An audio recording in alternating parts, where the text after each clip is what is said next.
Welcome to Pastor Andrew's Inspirations. If you enjoy these videos, please click on the red subscribe button below and the bell for more. Welcome to our online congregation, a congregation made up of many from around the world. No offering is necessary. Subscribing and watching videos will keep us alive under God's watchful eyes. Today, we will be learning about the ancient kingdom of Judah, Part 1. The kingdom of Judah was an Israelite kingdom, Levant in the south, during the Iron Age, placed in the highlands of Judea. The non-coastal kingdom's capital was Jerusalem. Jewish are named after Judah. They primarily descend from people who lived in the area. The Hebrew Bible portrays the kingdom of Judah as an heir to the United Kingdom of Israel, a term meaning the united monarchy. Under biblical kings, Saul, David, and Solomon, connecting the territory of Judah and Israel. But during the 1980s, some biblical scholars began to argue that the archaeological evidence for an all-embracing kingdom before the late 8th century BCE is too weak. The methodology used to obtain the evidence was flawed. In the 10th and early 9th centuries BCE, the area of Judah appears to have been thinly populated, limited to small settlements, most of them unfortified. The Tel Dan Stele, discovered in 1993, shows that the kingdom, at least in some form, existed by the middle of the 9th century BCE. But it does not indicate the extent of its power. Recent excavations at Khirbet Qeiyafa support the existence of a centrally organized and urbanized kingdom, but not until the 10th century BCE, according to the excavators. In the 7th century BCE, the population increased greatly, prospering under Assyrian rule. Even though Hezekiah's revolt against the Assyrian king Sennacherib, Josiah took advantage of the political vacuum that resulted from Assyria's decline. Then came the emergence of Egyptian rule over the area to enact his religious reforms. The Deuteronomistic history, which tells the history of the nation from Joshua to Josiah, expresses a worldview based on the legal principles found in Deuteronomy, presumed to have been written during the same time period. It emphasizes the significance of upholding them. With the final fall of the Neo-Assyrian Empire in 605 BCE, fights emerged between Egypt and the Neo-Babylonian Empire over control of the Levant, which resulted in Judah's rapid decline. The early 6th century BCE saw a wave of Egyptian-backed Judahite rebellions. Babylonians' rule was trying to be crushed. In 587 BCE, Nebuchadnezzar II engaged in a siege of Jerusalem, destroying the city, bringing an end to the kingdom. Many Judeans were exiled to Babylon. The fallen kingdom was then seized as a Babylonian province. After the fall of Babylon to the Achaemenid Empire,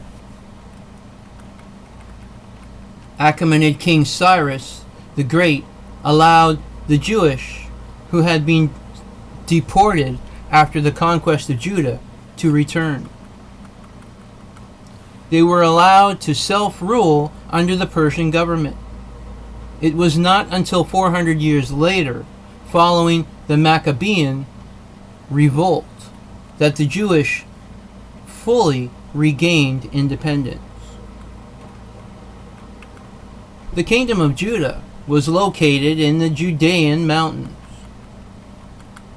reaching from Jerusalem to Hebron and into the Negev desert.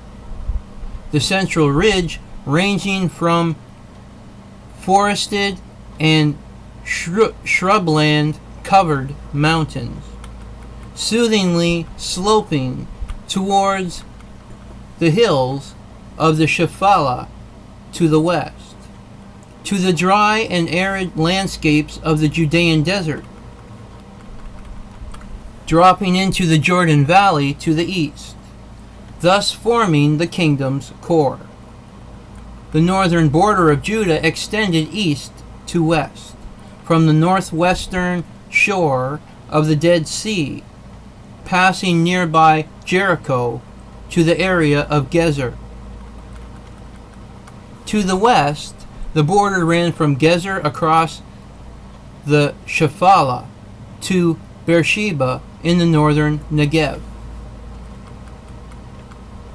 In the east, Judah's boundaries followed the Arabah to the western shore of the Dead Sea.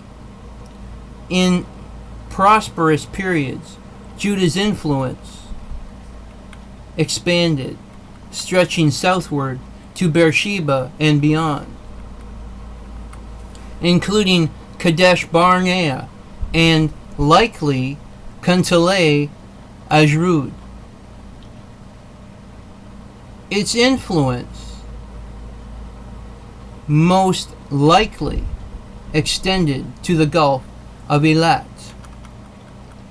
The formulation of the kingdom of Judah itself is a subject of heavy debate among scholars, with a dispute emerging between biblical minimalists and maximalists on the topic. Due to geopolitical factors like security issues, isolation, and political changes,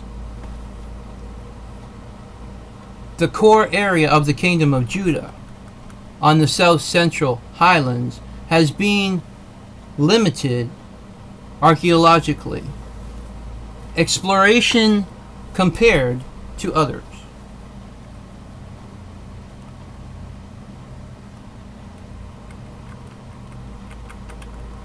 Few excavations and surveys have been done there, creating a notable knowledge gap. When compared to the extensively studied Shephelah region to the west, which has undergone systematic surveys and numerous scientific excavations.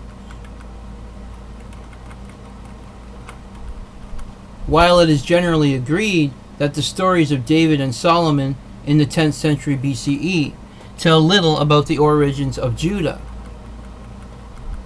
currently there is no agreement as to whether Judah developed as a split from the United Kingdom of Israel, as the Bible tells, or independently. In my opinion, the Bible, much like history, was written by people of the time. Therefore, in my opinion, the Bible is a correct historical document of the time. Yet some scholars suggested that Jerusalem, the kingdom's capital, did not emerge as a significant administrative center until the end of the 8th century BCE. Before then, the archaeological evidence suggests its population was too small to sustain a stable kingdom. Other scholars argue that recent discoveries and radiocarbon tests in the city of David indicate that Jerusalem was already a significant city by the 10th century BCE. Much of this debate revolves around whether the archaeological discoveries originally dated to the 10th century. Should instead be dated to the 9th century, as proposed by Israel Finkelstein. Recent archaeological discoveries by Eilat Mazar in Jerusalem and Yosef Garfinkel in Khirbet Qeiyafa have been interpreted as supporting the existence of the United Monarchy. But the datings and identifications are not universally accepted. The Tel Dan Stele shows a historical house of David ruled a kingdom south of the lands of Samaria in the 9th century BCE. Attestations of several Judean kings from the 8th century BCE have been discovered, but they do little to indicate how developed the state actually was. The Nimrud tablet K3751, dated 733 BCE, is the earliest known record of the name Judah. Written in Assyrian cuneiform as Yahuda or Korea Yudah, while an earlier reference to a Judahite envoy seems to appear in a wine list from Nimrud dated to the 780s BCE. This was the ancient kingdom of Judah, part 1. Please stay tuned for part 2. Adonai Nisi, the Lord, is our banner. Remember, if you like these videos, please click on the red subscribe button below and the bell for more. God's blessings be upon this message and us all.